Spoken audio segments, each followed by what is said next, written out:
Hi everyone, the topic that I would like to discuss with you today is about Pope John Paul II's relation with other religious group.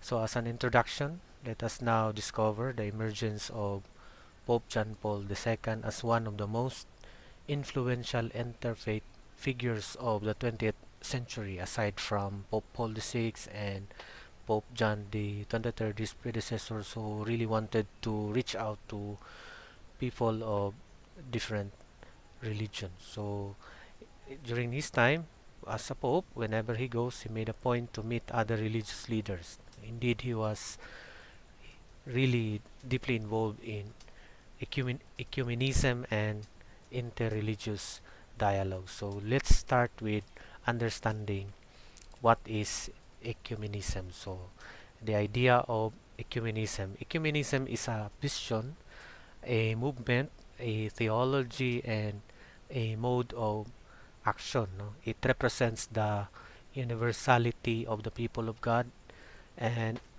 excuse me, affects the way Christians think about their faith, the church, and the world. So when we speak of ecumenism, it speaks of having relationships. No? So ecumenism is a long process that draws Christians together, uniting their life and mission and bringing the body of Christ and the human community closer to the fulfillment of God's purposes. So, in the Gospel of Jesus, we are also reminded that we all may be one. Okay, so those involved in this ecumenism participate in ideas, activities, and institutions that express a spiritual reality of shared love in the church and in the human community. So in ecumenism, it is characterized by the work of officially organized ecumenical bodies, the confessing and witnessing of Christians in local places, and the spirituality and actions of those who live together in love, no? Despite differences and prophetic proclamation. No? Far more than a program or an organization, ecumenism, according to a British economist Oliver Tompkins, he said that ecumenism is something that happens to the soul of Christians. No, so this term ecumenism, it is as it is commonly used now. It ranges its initiatives from local churches of different denominations operating a kind of uh, feeding program or hosting an ecumenical Bible study with participants from different Christian traditions, or inviting all baptized Christians to partake in a love feast, or holding an ecumenical Stations of the Cross service on during Lent, or a uh, kind of activities that involves different religions. So the ultimate goal of ecumenism is the recognition of sacramental validity, Eucharistic sharing, and the reaching of full communion between different Christian denominations. So when we speak of ecumenism, it's talking about relationships with Christians of different denominations. No, so the term interreligious, it is most applicable also to, which I'm going to discuss later. It's more on relationships with Christians and non-Christians, like Hindu or like Buddhists. Okay, so how did it started? So the history of ecumenism. The word ecumenism comes from a family of classical Greek words, no? Oikos, meaning a house, family or people or nation, and then oikomine, the whole inhabited world, no? And oikomenikos, uh, open to or participating in the whole world. Okay, so that's the origin, no? And in, like many biblical words, these were invested with Christian meaning, no? So the word as a in Greek oikomene describes the place of God's reconciling mission, which we find in Matthew chapter 4 verse 14, no? The unity of the Roman Empire during that time, and of the kingdoms of the earth, no? And the world destined to be redeemed by Christ, no? So the vision of one church serving God in the world came to reflect a central teaching of the early Christian faith, no? So then, so of course, centuries past, there were divisions that happened because of differences in we accept how we accept the message of the gospel. Now, in 1920, the ecumenical patriarch of the Eastern Orthodox Church, no? When we speak of Eastern Orthodox Church, this was our one of the major divisions that happen in Christianity, where the East and the West, no? So here we belong to the West and then East, no? Like in Greece and in some parts of Eastern Europe, no? That this patriarch Germanus the fifth of Constantinople wrote a letter addressed to all the churches of Christ whenever they may be urging closer cooperation among separated Christians and suggesting a league of churches parallel to the newly founded League of Nations. So it includes the most in 1937, Christian leaders from mainstream Christian churches thus resolved to establish the World Council of Churches to work for the cause of Christian unity. So, on the part of Catholic Christians, they just simply an observer of this, and then they have this close collaboration of this council, the World Council of Churches, in order to engage in what we call ecumenism. No? So in today it includes most major traditions of Christianity as full members, including the Assyrian Church of the East, the Old Catholic Church, the Oriental Orthodox Churches, the Lutheran Churches, the Anglicans, the Baptists, the Mennonite Church, the Methodists, the Moravian Church, the Pentecostal Churches, and the Reformed Churches, as well as all jurisdictions of the Eastern Orthodox Church are the members of the so-called World Council of Churches. And each year, Christians of members of this observe the Week of Prayer for Christian Unity as a goal of this ecumenism, no? So which is coordinated by World Council of Churches and adopted by many of its member churches. Okay, so what are the efforts of the Catholic Church, no? Particular in this kind of ecumenical activity, no? So ecumenical dialogue is perhaps one of the most well-known forms of ecumenism. So involving in ecumenism, the Catholic Church is actively involved in ecumenical dialogue, no?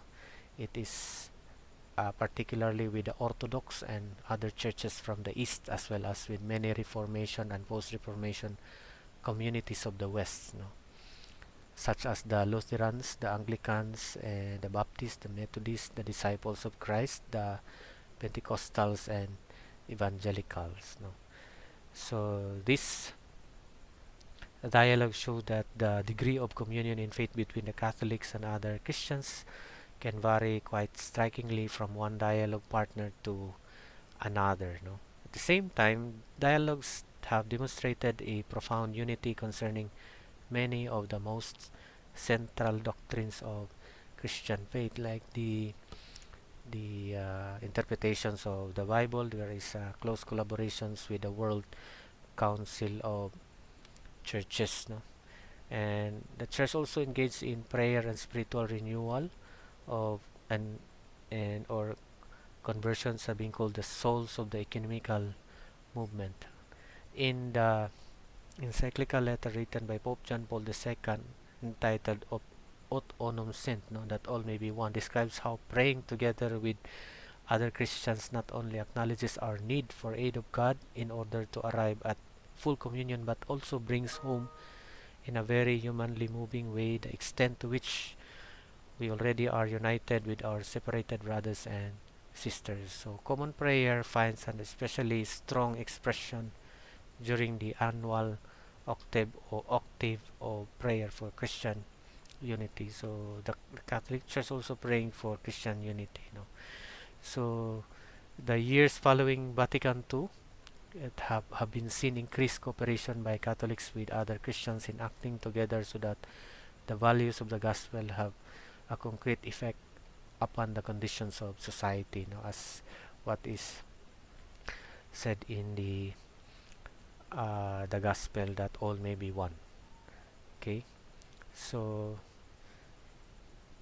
the Catholic Church's commitment to ecumenism is based on the conviction that a divided Christianity openly contradicts the will of Christ, scandalizes the world, and damages the holy cost of preaching the gospel to every creature. So this is what is being held and believed by the Catholic Church to work for Christian unity. Okay. Now at this point, let's discover the initiative of Pope John Paul II with regards ecumenism. No?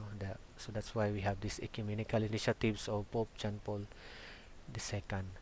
So Pope John Paul II made many gestures to bring the Roman Catholic Church closer to the other Christian churches and to other faiths. No? So he did this without any compromise of Roman Catholic doctrine. So in the early years of pontificate, when he was elected Pope in 1984, Pope John Paul II paid visit to the World Council of Churches, no, as I have mentioned earlier, no, in the headquarters where they shared a worship service at the chapel of the Ecumenical Center and prayed together for full communion among Christians.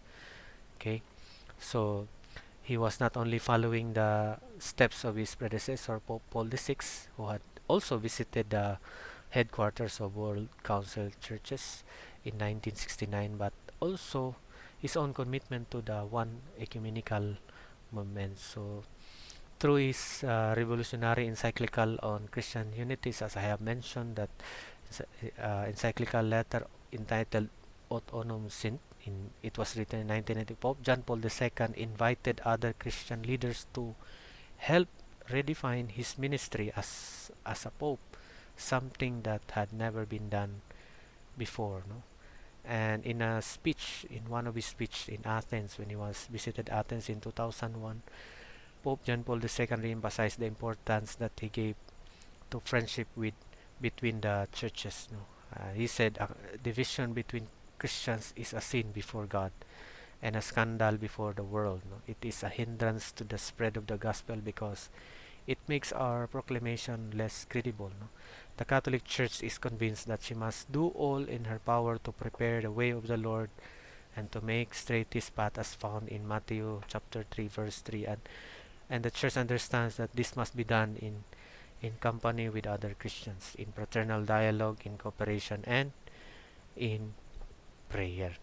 Okay, of course there are some reconciliations that must be done, and sometimes some of those things do not really having favorable resource, but that the Pope never gave up in order that we will be able to achieve the unity that we want for the church. So at this point, the Pope is not only engaged in ecumenical relations with Christians, but also with non-Christians. I mean, with Muslims, with the Jews, with other religions.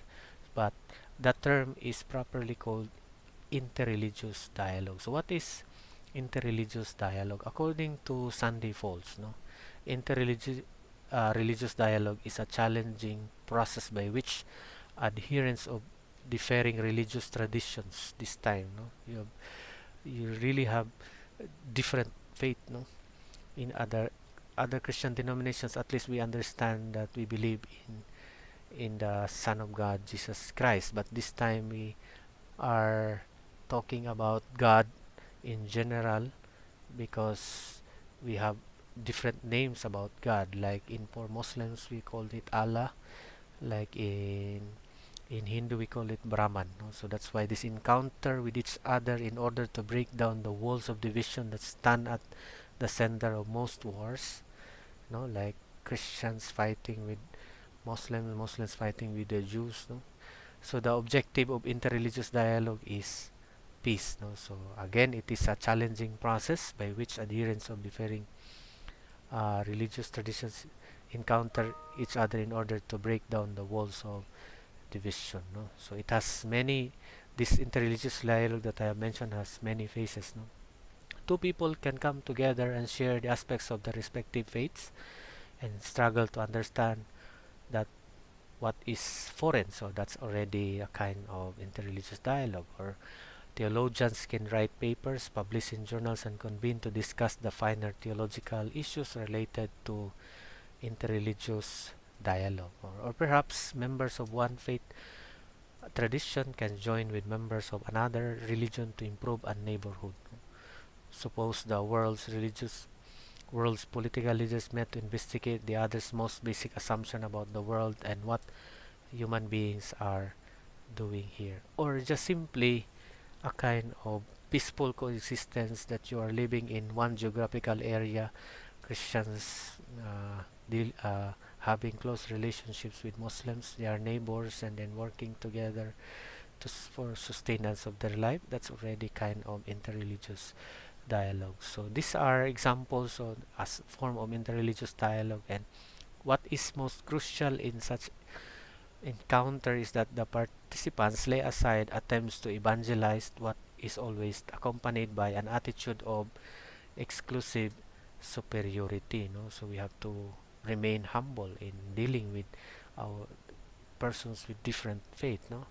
That is the spoken or unspoken belief that one's own religion is to true way the only way in the ultimate sense of the term. So we should not talk about having to claim that we are the only correct and the right religion. So a commitment to openness at this point is deeply difficult. No?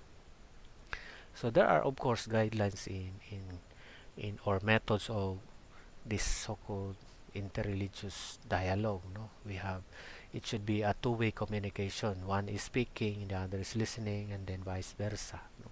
Or there are other guidelines. No, like participants in this dialogue, if you engage, cannot use the encounter as opportunities to defend your own traditions or a means to defend religion in general. No, of course there is a risk of this kind of activity because of they might be converted, but it is not really the objective. No? The objective of interreligious dialogue is to attain peace. No?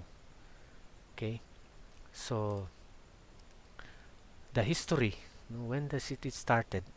So I'll just give you a brief, no, because we cannot really have a long discussions about history of interreligious dialogue. Just identify some. So the origins of formal interreligious dialogue in the modern period can be traced to the 1893 World's Parliament of Religion that brought together people of different religions from the East and the West and was held as part of the Columbian Exposition in Chicago. No? So as the world became more interconnected, no, because of technology, people of different religions or even of different interpretations of same religion could not easily ignore the facts or truths of diversity but had to explain them. No? In the past, where communication had often been much more difficult, no, it was often easier to ignore these differences by the simple fact of hardly ever encountering them. No? However, this was not unvaryingly true within the same geographical area. Religion could hold different and conflicting interpretations to the point of creating separate religions. You know, like for example in South Asia, no, like Buddhism is actually a separate from the religion of Hinduism. No? So that's why the first half of the 20th century saw a significant figures that were committed to interreligious harmony, and the most famous was Mohandas Karamchand Gandhi, no, or known as the Mahatma Gandhi, no, or great soul of modern India. Okay, since 1960s, some religious institutions have taken an interest in interreligious dialogue. So this was also the time that the Catholic Church also get involved in interreligious dialogues, no? So many Christian denominations also have made statement about this, their attitude towards other religion. Okay, so interreligious dialogue activity of the church. I mean, I'm referring within Christianity, no? In the reforms of the Second Vatican Council, especially as stated in the document Nostra Aetate in 1965, written by Pope Paul VI, no, implicitly abandoned the centuries-old Roman Catholic teaching of outside the church there is no salvation. So this was in the medieval time where uh, there was a pope who said that outside the church there is no salvation because of the current situations during their time, no, in the medieval time, no, where crusaders are also very known. So in 1964, Pope Paul VI created a special department within the Roman Curia. When we speak of Roman Curia, it is for, like in the government we have this department, no, like Department of Education, but in the church we call it Roman Curia for relations with people of other religions. So it was named Pontifical Council for Interreligious Dialogue, no. It was renamed by Pope John Paul II on June 28, 1988 as the Secretariat for Non-Christians, no. Intriguingly, the church official relations with the Jews remain within the Pontifical Council for promoting Christian unity, no. So we have the Secretariat for non-Christians, and also there was also this uh, Pontifical Council for promoting Christian unity. So the World Council of Churches, as I mentioned earlier, is an umbrella organization of many Protestant and Orthodox that created a subunit dialogue with people of living faith and ideologies, no? So the church also engaged into this, no? Now let's talk about how St. John Paul actively involved in this interreligious dialogue.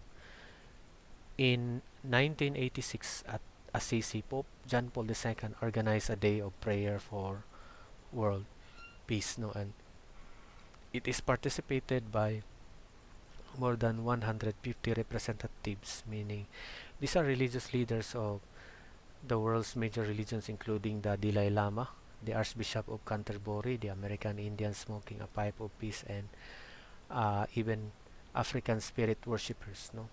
Of course, there are members of the Catholic Church officials so do not favor this, but Pope John Paul II just want to do this in order to pray for world peace and for unity of even of different religions, no. So by the mid of 1990, Pope John Paul II had orchestrated some dramatic acts of interfaith reconciliation, especially with two other religions that stem from Abraham, no, Judaism and Islam. So in all of his visits into this area of Islam country and the Jews, he made a point to have to meet with the leaders of the religion, no. And in particular, Pope John Paul II made significant move towards closer relationship with Muslims, no. In when he was invited to speak with 50,000 young Muslims in Morocco upon the invitation of the king of Morocco. This was the first time Pope John Paul II had Muslim audience and calling them Muslim brothers in the name of common membership in human family and common descent from Abraham, no? So he called the Muslims as the younger brothers, and even the Jews were also called our older brothers, no, of faith, no? And he's had a lot of uh, in his apostolic visits that he would also make visits with these uh, leaders of different religions, like for example also the visit that Pope made in Umayyad Mosque in Damascus, no, in 2001, no, in Jerusalem. broke new grounds as a symbol of harmony between Christianity and Islam, no? And for more than 20 years, John Paul pursued a consistent policy of moving the church towards a historic reconciliation with the Jewish people, no?